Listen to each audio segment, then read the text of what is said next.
Një konflikt i nisur për motive të dobta mes dy kolegëve në punë ka përfunduar me një viktim pas ditën e sotme në zonën e komunës së Parisit në kryeqytet.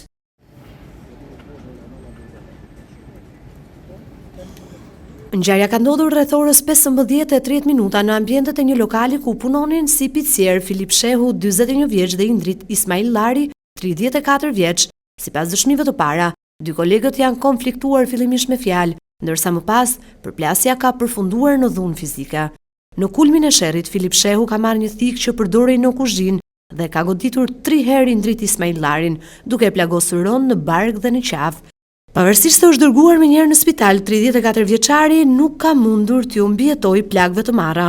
Autori i dyshuar, Filip Shehu, është ndaluar fillimisht nga stafi i lokalit dhe më pas është arrestuar nga policia, e cila ka mbërritur menjëherë në vend ngjarje.